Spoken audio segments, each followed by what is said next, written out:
This podcast is sponsored by Pogo, property operations on the go. Facility managers know how challenging it can be to keep everything running smoothly. That's why Pogo was created, a white-labeled software solution designed by property managers for property managers. Pogo is your ultimate all-in-one platform for managing multiple assets. With Pogo, you communicate with your tenants, manage maintenance requests, control property access, manage bookable spaces, and much more. Plus, with advanced analytics, Pogo empowers you to optimize your operations anytime, anywhere. The best part? Pogo is completely customizable to fit your brand and business. Simplify your operations, enhance tenant satisfaction, and save money with Pogo. Ready to make the switch? Visit gopogo.us to schedule your demo today. Pogo, one system, multiple solutions at your fingertips. Hello everyone, Mark Beffort here, bringing you relevant discussions with leaders in the real estate community. Dick, I'm proud to have you here today as my guest. Consider you my best friend, partner, and we lived a lot of lives together. So thank you for being here. It is absolutely my pleasure. I didn't get the check in the mail, but I'll get it when you send it after this. No check today. No check. But I do appreciate you being here. Looking forward to it. So Dick is the CEO of Gardner Tanenbaum. Yes, sir. So Dick, I want to hear a little bit about your story because this is a second career for you. Yes, it is. You've lived maybe a couple of careers. And I know you well enough. You probably lived a lot of careers, but let's just talk about what you did prior to coming to Oklahoma City and getting in the real estate business. Well, when I got out of Tulane University, I went to work for an oil consulting firm, and I spent quite a bit of time in Ecuador and Peru. Oh, wow. Only because I was bilingual. I didn't know anything about the oil business. Wow. Yeah. That was a lot of fun. And then they sold the firm or the development fields to Amarada Hess in New York, and they offered me a job up there, and I kind of liked Houston. Yeah. I was married. I said, no, I'm staying here. What am I going to do? So I built a little strip center by the University of Houston on Calhoun, and one of the tenants I was seeking was a hamburger joint, because that's what college kids want. There was a bookstore. There was Shipley's Donut. And I opened up Tanny's Hamburger Joints. Tanny's Hamburger. Yes, sir. So that was your beginning in the real estate. I mean, the restaurant business. Yes, we ripped off across the street restaurants out of Norman. You know, where you sit at the booth, you pick up the phone, you order your hamburger, they buzz you, you pick it up. The manager was stealing from me, so I fired him, and I learned the restaurant business because I had to open and close it. I had to run it myself. Yeah. I mean, the beer guy was paying him off. The produce guy was paying him. How'd you figure that out? He took a vacation, and I'm sitting in the office in the back of the kitchen, and these guys hand me envelopes. Yeah. You know, it was $50, $100. I went, wait a minute, for this kind of money, I'll do that. It was cash. You know, Dick, I know you really well. You pay close attention to dollars out of your business coming and going. Did that early experience help guide you to where you are today? Because if you own a company and somebody's stealing from you, do you pay more close attention to dollars because of that experience? Not now, because real estate's a whole lot different. Yeah, you get one check a month. When you're doing cash register stuff, that's cash, that's every day. Yeah. So not as much, but I did learn the business because I had to, because I had a note payment. I had, as we all do. So Tanny's ended up being how many restaurants? 18. Yeah, 18 total restaurants. So, not just Tanny's. I did steakhouses. I did Chafalaya River Cafe, 5 of those. Wow. And then we sold them because I had no life. I mean, I didn't even know my kids because you work Friday night, Saturday night, Sunday, everyone leave me alone. Yeah. But I remember you talked about your family became part of the business too. That's the only way. Becky and Steve in there, folding napkins and whatever, right? Bussing tables, rolling silverware. Glenna was my hostess. Yeah. Especially at the Chapel River Cafe on Westheimer, that was always on an hour wait for lunch, 2-hour wait at night. Yeah. And then Papado ripped me off. But I sold the restaurants. The only time I could be with the kids was when they came to the restaurant. And they loved it, and we loved it. And, I grew up in Cuba working at the department store on King's Day, which is bigger than Christmas. Well, I think that's an important piece of who you are today. So talk a little bit, just a few words about Cuba and how you came to the United States. What happened? I was born and raised in Cuba. My grandfather came over from Russia via New York. He was going to collect some money, but the guy that owed him the money couldn't pay him, so he bought part of the store in lieu of it, a little store, and then it became the largest department store in downtown Havana. What was it called? Los Precios Fijos. The price is right. The Price is Right. Okay. And we had 2,000 employees. Do you get royalties from the Price is Right game show host? No, but this was before that. That's a good idea. Okay, we get after that one. Is there a lawyer in the house? So he built a bit of an empire. Real estate, had 18 office buildings. He built 3,000 homes for the Army. We had a marina. We had the Kaiser Roth franchise for hosiery. Wow. We manufactured 80% of the hosiery on the island, full fashion, with the seams, not pantyhose. I was about 13 or 14 when Castro came in. Within a year, after Castro, a year and a half, he confiscated all of our businesses, and we left with our lives and $5 each. Just took it. Just showed up with confiscation pay. We knew it was coming. So we in America can't fathom that concept because of the freedom and the laws and stuff we had. Castro just came in and said, "This is mine now. Get out." When he got rid of Batista and he took over the government, he froze all accounts. First, he took over large American industry, big companies, oil companies, refineries, etc., sugar companies. Then he took over the big Cuban companies, public. Then the private American, which was us, and then the private Cuban. So everything is owned by the government. So we weren't singled out. It was just part of the process. Well, then how did you leave Cuba to get to the States? When school, the embassy closed, the American embassy shut down, and Mom came home, and I have 2 sisters and a brother, and I remember sitting in a room with my dad and my mom. They said, "We're leaving tomorrow." They shut down the embassy. I said, "Well, I got to pack." He says, "You can't take anything." So an overnight case or something. So we were at the airport at 5 in the morning. Wow. They searched us. They cut the seams in the pants.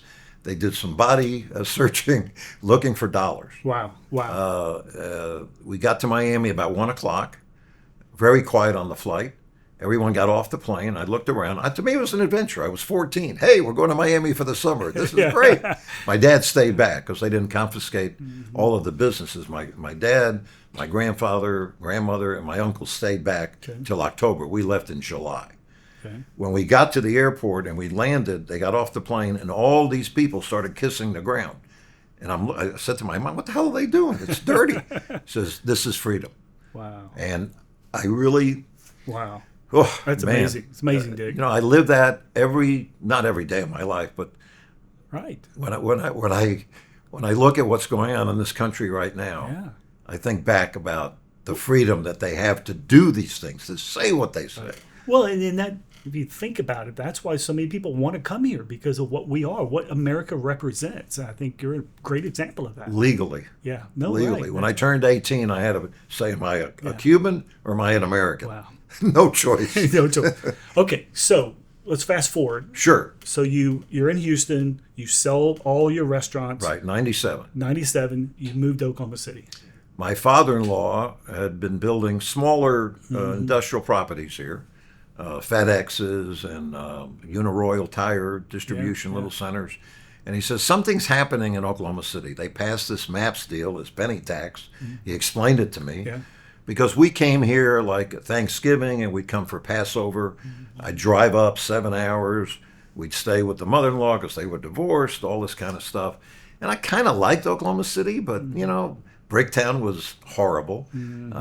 Like Sleepy Creek or whatever was the chicken place, the best restaurant. Sleepy Hollow. Sleepy Hollow. Oh, yeah. Remember the Fleetwood?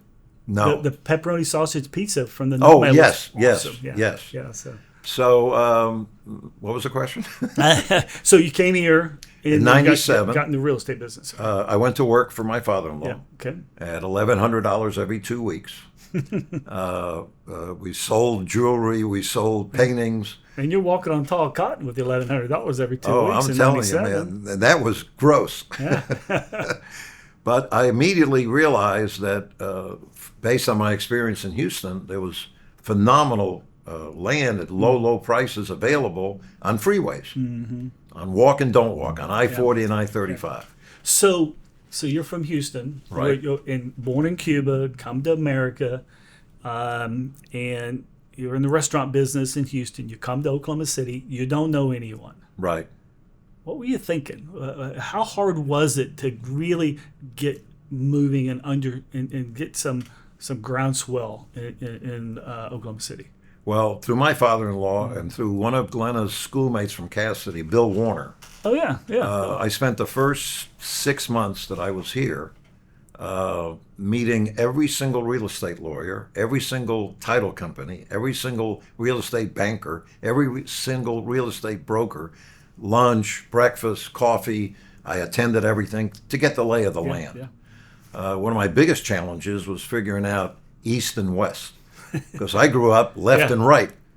And I kept calling my wife. I said, they told me to go east. Okay, we got Florida and we got California. Yeah. I'm telling you, that was, and I'd get lost all the time. I call Glenna, I'm at 63rd and Poughkeepsie or whatever. She says, turn around. But very accommodating. Maps had just kicked in. Yeah. There was a renewed pride in Oklahoma City. And it wasn't a big, complicated deal. I figured out, as I learned in any business, you control the site, you control the deal. So the first thing I did, I bought the Eyeshide property at I-35 in Hefner, 90 acres, for 11 cents a square foot. So I-35 in what? Hefner. In Hefner. And think about that. You still are the largest developer along the I-35 corridor with what you're doing at Britton Commerce, at Britton and I-35. Yeah, it's pretty exciting. Yeah. We're So just about full. We just got the Indian lease, by the way. Oh, yeah, nice. So you've actually been developing on I-35 corridor since 1997, so almost. It's 30 the almost 30 NAFTA years. corridor. I don't know what it's called now, the new Yeah. Trump deal, but Yeah. it's magic. Yeah. It's just, Yeah. especially now. Yeah. From Kansas City to Houston or Corpus. I mean, it's the traffic count, commerce that occurs on I-35 is terrific. And you're right at I-40 and I-35. So what was one of the hardest things you had to endure when you came here? Well, I didn't know anybody, like you said. I got lost all the time. Yeah. I had very little money because I sold the restaurants, but then I made some bad investments, as we shouldn't do, but we do. It happens in life. And just, working. I worked 7 days a week. I had nothing else to do. I had a daughter at Cassidy and I had a son at college. And Glenna was my support. Yeah. She kept telling me, little wins. Yeah. Get up, that's a win. Yeah. Take a shower, that's a win. Go call on someone, that's a win. You've told me that before. Yes. And I think that's a great lesson live for by it. anyone because we have ups and downs in everything we do, but you can always start a new day. You got to get up. Absolutely. You got to get plugging. Okay, so you, Dick, are the largest industrial developer in this state. You've done a tremendous amount of things. Then you started to get into the multi-housing sector. Why'd you make that transition? We didn't have much of a team. There was three of us, but we still were active, and I was active, and Oklahoma City was on the rise because of maps. Back then, the local bankers were very conservative. So if you didn't have a pre-leased, built-to-suit 100%, you weren't going to get financing. So we got fortunate enough to get some built-to-suits on all this land that I had. A little over 900 acres and 6 developments. Wow. That I syndicated with investors. Once again, 20 cents, 30 cents a square foot, large parcels up to 900 acres. Think about that, And 20 to 30 cents. And today we're selling $5 and $6 similar land at $5 and $6. Absolutely. Yeah. So, Rents were $1.75 for industrial space. Now they're $8. yeah. I mean, plain vanilla. Right. You add something, you get up to 10 or 11. But back to, I already forgot the point, but... Why'd you get into multi-housing? So the build-to-suit business kind of dried up. Yeah. And David Bohannon called me and said, there's this building downtown you need to look at. It's called the Montgomery. I think there was a law firm at the time, and it's for sale, and it's a good buy. So it clicked. I said, we need some downtown housing. The Regency was the only thing, and I didn't care for that too much. I wanted to build something really significant. So I bought that. And I built it. I literally was there at 7 in the morning doing the construction because we didn't have You're hanging sheetrock, huh? 100%. I had the nail bag. I was love cool. I that. didn't know what I was doing. Do you still have your tool bag? Absolutely. Supervisor. So that kind of started it. Yeah. I kind of liked the cash flow. Yeah. It was well accepted. We leased it up pretty quick. All the original leases have my signature on them. There's no other leases anymore. You know, Dick, what strikes me is have you thought about some of the major changes that you've brought to this city? You were the first to do a syndication on a real estate deal. You talked about your land and how you said you went out to investors. They all invested. And you told me the other day that you still send checks out We just to sent, some of those original investors on some of those original deals. well, it's been years, but we sold the rest of the Stroud Industrial Park that I acquired Yeah. to the what's One of the name? tribes. One of the tribes. Yeah, one of the tribes. Yeah. And I had to distribute the money. That's so awesome. They ended up making like a 4x Yeah. on their nice. original investment. Yeah, nice. Okay, so you did that, and you started doing residential in downtown Oklahoma City Yes, sir. in conversions of buildings. Today, what's vogue is taking historic buildings and repurposing an office building into residential. But you did it back in the 2000s with the Montgomery, Right. Park Harvey, Correct. and Classen building at 23rd and Classen. Absolutely. So you were doing it before it was even vogue. We had some expertise. We also learned about historic tax credits because we did those at the Park Harvey through the architect because I didn't have a clue. Yeah. Now we do it ourselves, and we did that at the Classen, and that makes it very viable. In fact, if it's not for historic tax credits, there's none of those two, and certainly not the Harlow and or the Robinson. That's right. Yeah. So fast forward to the three largest residential projects in downtown Oklahoma City right now, which two of them were combined into one, which is a Harlow. Right. So you bought the Bank First corporate headquarters when they bought the old Cotter Ranch Tower and turned it into the Bank First Tower, which they've done a magnificent job Absolutely. of. And then you bought the 100 Park Avenue from the Duncan family. Right. And now and then you just bought the Robinson or Robinson Renaissance, which is now called the Robinson. Right. And you're going to start converting that later this year, I assume. We'll probably start it. We got to take a breath. We have 6 projects online right now. It's like giving birth to 6 babies. Yeah. And it costs a lot of extra money that you don't put in a loan or whatever. So we need to recover. We've got a plan. When we kick it in, I don't know. The sooner the better. Yeah. I think the demand is there. The location's incredible. Right. The accessibility. I mean, everyone goes by the Robinson, and I'm excited about it. So let's talk a little bit about the Harlow because you've got a product that it's a little unique.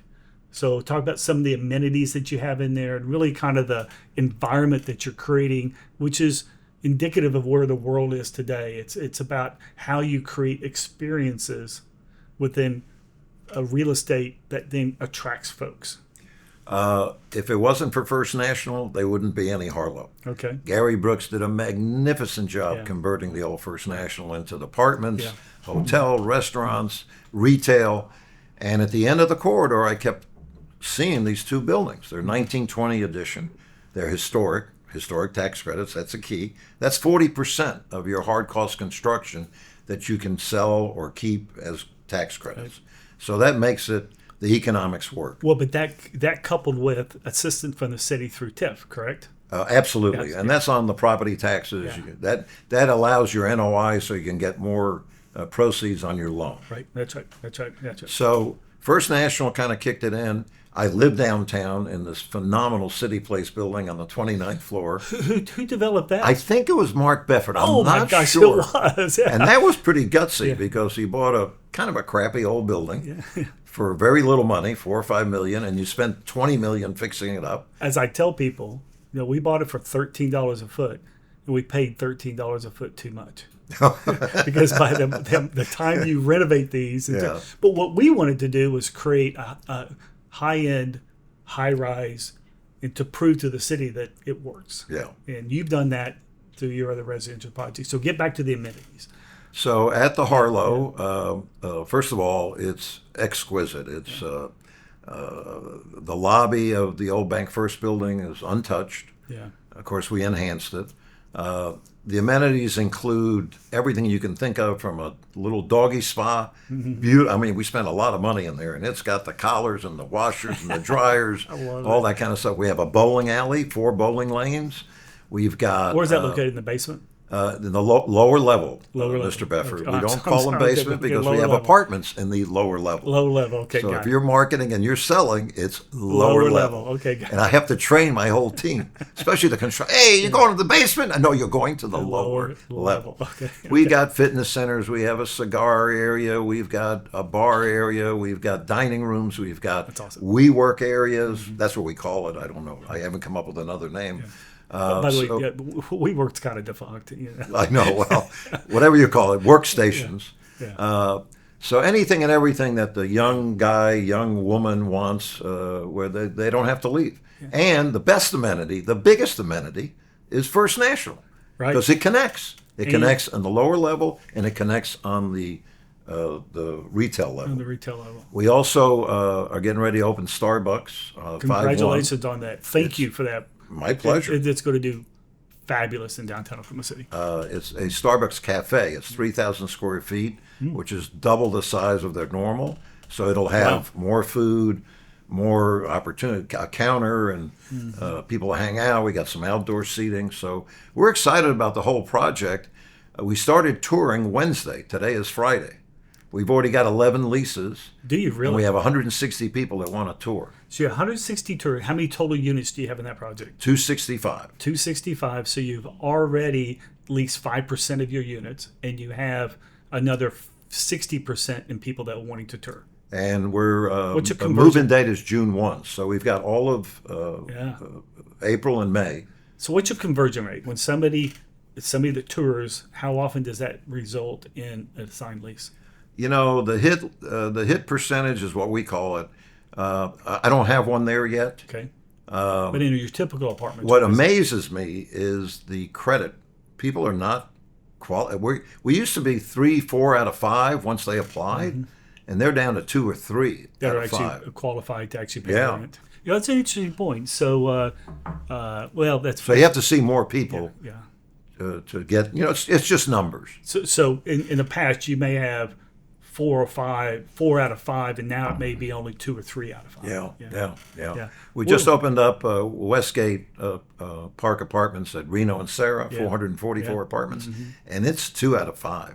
I don't know if it's that particular area, but I'm kind of surprised because, you know, we're at 230 out of 444 in less than 5 months, but we could have been at 300. Right. We've turned down over 80 people. But Dick, you have been blessed with tremendous success. It typically is a 12-month lease-up period, and most likely Westgate's going to be in the 6 to 9 months. No, Westgate will be 12 months. You think it'll end up in 12 months? You think we feel by September we'll be fairly full. Okay, got it. Well, so that leads. And by the way, that's ground up. That wasn't Yeah. a conversion. There's no historic tax credits. Right. I spent a lot of money out there. Yeah. And you got similar amenities out there, right? No bowling alley. We have a dog park, but not a pet spa. Not a pet spa. So, Dick, today, construction costs are rising. Interest rates are high. How are you making your developments work? You know, it's tough to pencil a deal. We've been very fortunate. Whether we continue this or not, I don't know. I'm getting tired of using my own money. I'd like to keep some of it. Yeah. But we have the advantage of not having any equity partners. I step up to the plate. I write the check for the equity. Fortunately, the banks let me do it as we need it instead of at closing. Sure. And I sign personal. I believe in my projects. I believe in Oklahoma City. Yeah. They're not standing in line, but we do have much better dynamics than when I moved here in '97. So let's take that, because you have been rewarded handsomely because of the risk you've taken. You have taken significant risk, whereas most aren't willing to do that. And let's go back. Let's go to what you did by Tinker when Boeing was looking at coming to Oklahoma City. Well, they were already here. They wanted to consolidate like 7 different buildings into one. And, okay, consolidate. Oh, but they already had hundreds of millions of dollars of contracts at yeah, Tinker. but they were bringing more people in from Oh, Seattle. absolutely. And Oh, from yes. Wichita. Oh, yeah. They needed a new facility. Right. They only wanted to sign a 5-year lease. Yes. Nobody would do a 5-year lease except for you. And as a result of that, Boeing, it's been a tremendous partner for this community and a great organization for us. But you were willing to take the risk. And tell me, how do you assess that risk that others won't take? At the time, I was so blown away by the fact that I could do a built-to-suit for Boeing Company. I mean, I just didn't even think about it. Yeah. The whole thing was funding. Yeah. How the hell am I going to fund this kind of money on a 5-year lease? I spent quite a bit of time with some of the senior people at Boeing, and I understood that they have contracts for 40 years to come, and they had been there for 40 years. So I had to kind of convince one banker, Doug Morris at Stillwater National Bank, to lend me the money based on the fact that their CFO wouldn't take a lower rate on a 10-year lease, let alone a 15 or 20-year lease. Right. They could have had a hell of a deal. Right. They still got a good deal. Yes. Okay, not on the renewal. Yeah. So Doug Morris believed in me.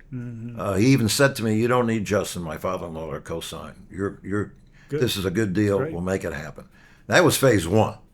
Then there was phase 2, which was much bigger. The second building. And Yeah. Then they did those. By that time, we actually got a 10-year lease out of it. Well, Dick, Boeing's been, again, a great partner for the city. And, phenomenal. Yeah. So I want to shift focus a little bit. Your office is not the biggest office. No. And how are you able to, you have, let's just call it $1 billion worth of stuff going on right now, whether it's through OKC 577, conversions, Westgate, the Harlow, Britain Commerce. We haven't even gotten into all the facilities you own across the country, about 100 of them. How do you do it with the limited staff that you have? I think the 7 people, I think 5 of them have been with me 15 to 20 years. Wow. We've grown together. We understand each other. Multitask is our middle name. But you have to understand that I outsource a lot of the stuff. All the financing is done through our buddies in Dallas at Metropolitan now, Marcus Milchamp. Our leasing, our investment sales is all handled through Newmark Robinson, Brett Price, and Mark Beffort. You've met them. Oh, yeah. And we meet every week. Right. So they make more money than if they worked for me, but it's a success fee, but it's not part of my overhead. So legal, accounting, all of that is outsourced. Okay, good. And I'd rather do it that way than have to have a payroll and all that kind of stuff because so I got the best people in the world and that work for me, but they don't work for me. Yeah. No, And that's how I can pull great. it off. That's great. Yeah. Now, you also understand that at every single multifamily property, there's a full staff. Sure. No, I get that. But they're not corporate overhead. Yeah, but Cindy's been a great asset absolutely. for you, and so is Eric and Debbie and all the groups. So yeah, it's amazing me what you've been able to accomplish with the limited staff. Me too. That you have. Okay, so Oklahoma City, you were here. You came here in '97. MAPS was passed in '93. So you've been here through the Renaissance for the last 30 to 40 years. What do you see Oklahoma City in the commercial real estate sector for the next 20 years? What do you think the opportunities are? I think they're huge. I think if we keep the city safe like we have and clean and so well, you can drive the city in an hour, literally. Our freeway system, it connects beautifully. I see bigger deals, and we're experiencing that at OKC 577. As you know, we built a 1.5 million square footer for Lock Supply. We're working on 3 new deals. They're all, 700,000, 800,000, 300,000. The days of the 40, 50,000 square foot user, they're still great and profitable, but I think we better gear up for large users because of the work ethic that we have here, whether it's at Tinker or manufacturing or distribution. So I think we're looking at bigger deals.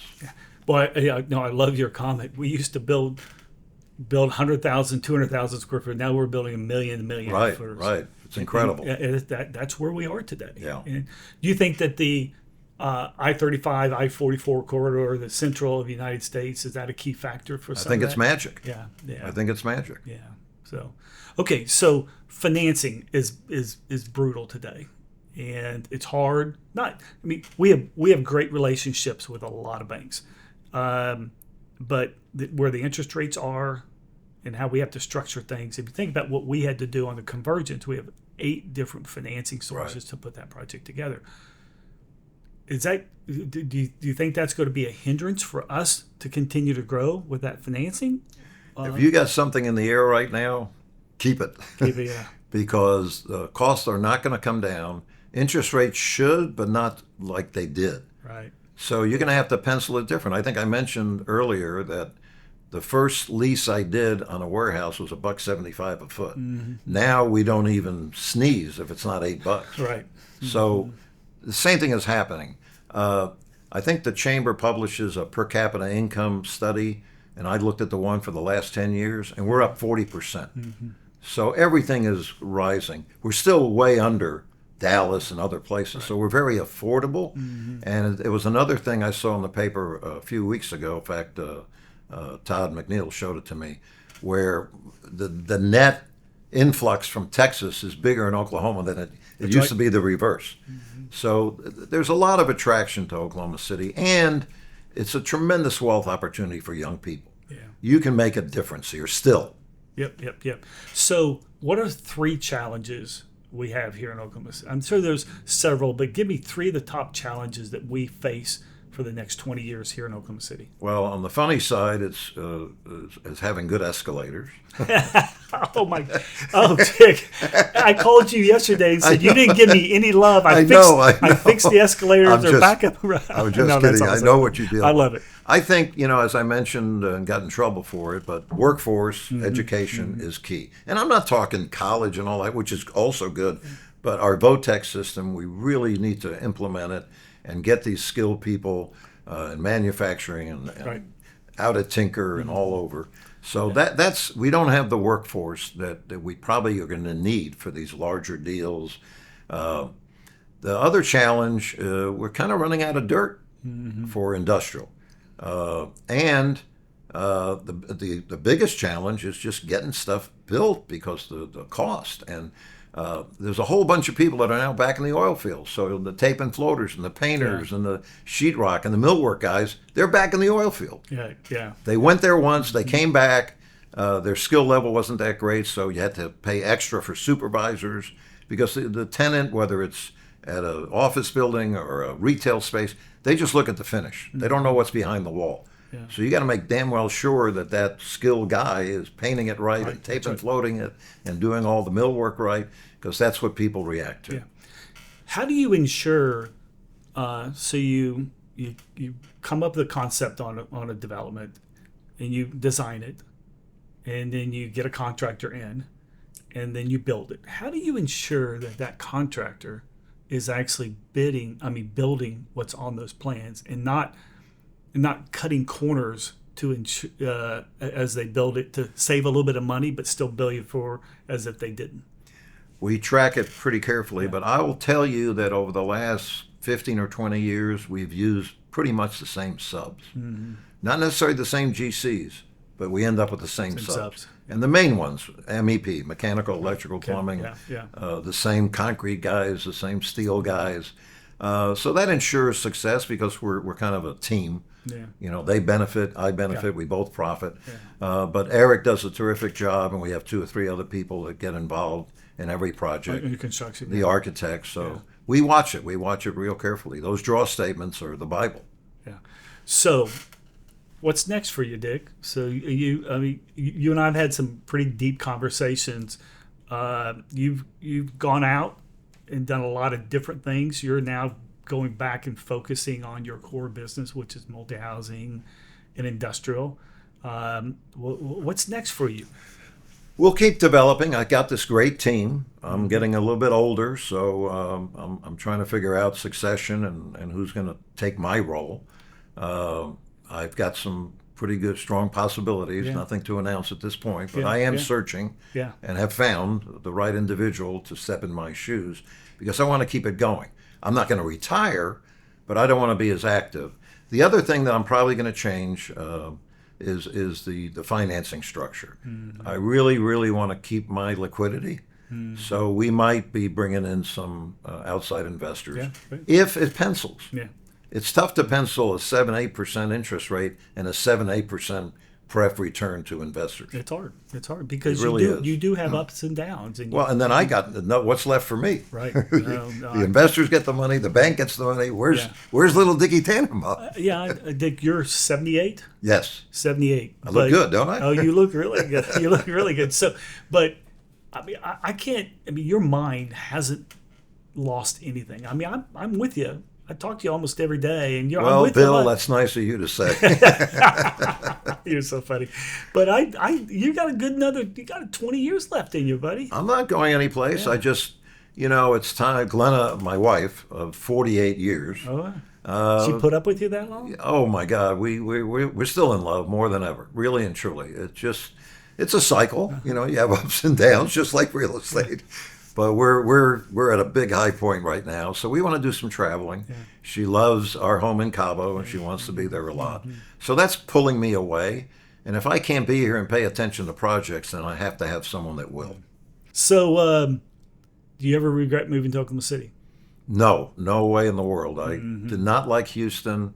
We have a home in Dallas. That's exciting enough. Yeah. But it's a pain in the traffic and have to make reservations, weeks in advance to go any place.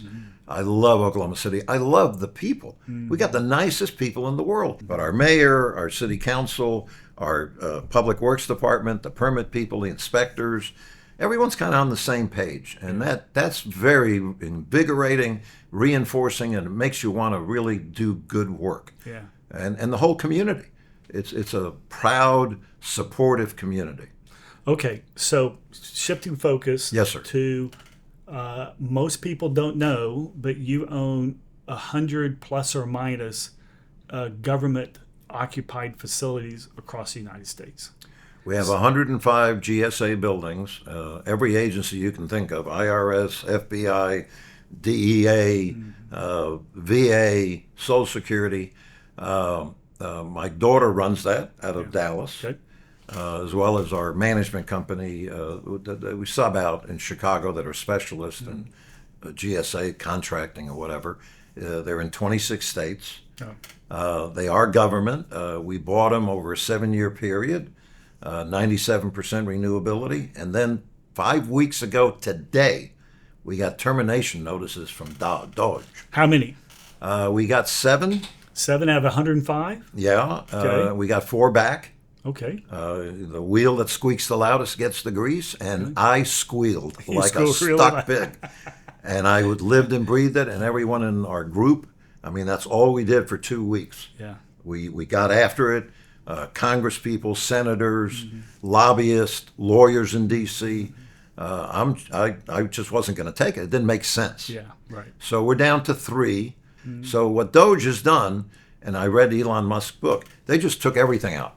We're going to do X%. We're going to kill 1,000 leases. We don't care. Whether it makes sense or not. Right. Yeah. There was no, and they didn't even provide for moving money or IT money or anything. And people didn't even know where they were going to. What are they going to do if they terminate the lease? So we've been living and breathing it. I think we'll get 2 of the 3 back, maybe all 3. And I'll tell you what it's done. And this reality came up on a conversation last week with some pretty interesting people with the government. Our properties are now going to be worth more because much like BRAC, we survived. You survived, yeah. Now they are closing a bunch of places, but may I give you an example of Social Security? Yeah. So we got termination notices on 4 Social Security buildings. We got them all back. Okay. Costs a little bit of money, and it costs a lot of Heartache. heartache. Right. So now Doge, if I'm pronouncing it right, realizes that the fraud is not in the buildings and the people. It's minimal. The fraud is the people that are getting, that shouldn't be getting checks, Social Security checks. So the new rule now is you've got to to start getting your check, you have to have an in-person appearance at a Social Security office. Okay. So how the hell can you close Social? Where are they going to go? Yeah. And these are mainly seniors, and it's got to be within an hour. Yeah. So I feel even better about what we have. Sure, and it's piggybacking on what something you said. So I do think that the concept of those that we need to be more efficient within the government probably makes sense. And there probably are some facilities that should have been or should be closed, right? And some of them that are not occupied, but they're still under lease. They wanted to sell the federal building. Here locally. And Langford, man, he got That's on not that gonna thing and Cole, and he said, let me save you from stepping in the ditch. Yeah. We're celebrating the 30th anniversary of the bombing, and you're going to close that building? And you know what? It's a fort. Yeah. So, it's just, unfortunately, it's created a lot of money for lawyers, for lobbyists, and everyone's writing checks to their congressmen and their senators. Right. So I want to finish on, you talked about Becky running your GSA portfolio. Yes, sir. I know Becky a little bit, and I know Stephen, your two kids, and they're both awesome. Thank you. And they both have very smart and great work ethic. It sure seems like the early days of them having to go to the restaurant and seeing what it takes to really run a business probably was beneficial for them. Would you agree with that? 1,000%. Yeah. And we've, they're good parents. They're terrific spouses, and I think we're the example. You are. And Glenna worked. She was interior designer, commercial and residential in Houston the whole time we were married. Yeah. Thank God she retired because it was costing me too much. Don't tell her I said that. But no, the work ethic is there. They're both very spiritual, which is not my style. My wife, yes, but not me. So I think that's helped a lot. Yeah. Now Stephen lives where? Lives in Sao Paulo, Brazil. Nice. And he's an industrial developer. Yeah. And talk about that concept that he has. The Sao Paulo is a city of 24 million people, and the trucks are in the outer loop, and they can only deliver once a week. The big trucks that deliver to electronic stores and grocery stores and drug stores and all the retail. So by Wednesday or Thursday, if they're out of something, they're out of something till the next Monday. Yeah. So it's called urban logistics. Okay. So he's bought, because it's such a big city, built so far 3 buildings in different parts of town where they can deliver that day. So they pick and pack at smaller tenants, not the big distribution center. So they're Amazon of Sao Paulo. On a very, very small scale. Hey, Amazon started small at one point. Well, no, it's not. It's the tenants are all little people. Oh, I get it. So he's just leasing space to the tenants that ultimately deliver. And he's doing all of their handling, so that's very profitable. Yeah, great. Have you really sat back and looked at, from a high level, the footprint that the Tanenbaum family has made on real estate? If you think about it, you're in Sao Paulo. You're in 26 different states across the country. The footprint that you have made here in Oklahoma City, and what you've done also in Cabo. You've actually done some residential development in Cabo. How did that turn out for you? Well, we bought 8 lots, we built 5 homes, and we sold them. They're all $4 or $5 million houses. I wouldn't do it again. You're in 3 countries. Okay. Mexico, Brazil, and the United States. Yeah. You're in 28 markets. 26 states. 26 states, including Oklahoma. 27. 27 states. Pretty big footprint. And you probably have developed or have some piece of a couple of $1 billion worth of stuff. Pretty impressive, Dick. Well, I appreciate that, and especially coming from you, because I respect and admire you more than probably anybody in the city other than Larry Nichols. God. Well, but you know what? My whole perspective in life is I just want to make a living. Yeah. I just want to be on the plus side. Yeah. We have some nice things in our life, but it's not that important. Yeah. Health and loving my wife and loving my kids and my grandkids, that's pretty much it. Yeah, that's great. Thanks for being here today, Dick. My pleasure. In our next episode, we'll be joined by Jeff Seymour, CEO of the Oklahoma City Innovation District, to discuss the evolving role of the Innovation District. We'll explore how these dynamic ecosystems are shaping the future of cities across the globe. We hope you enjoyed our discussion today, and learn things along the way. The day is what you make of it. See you in 2 weeks.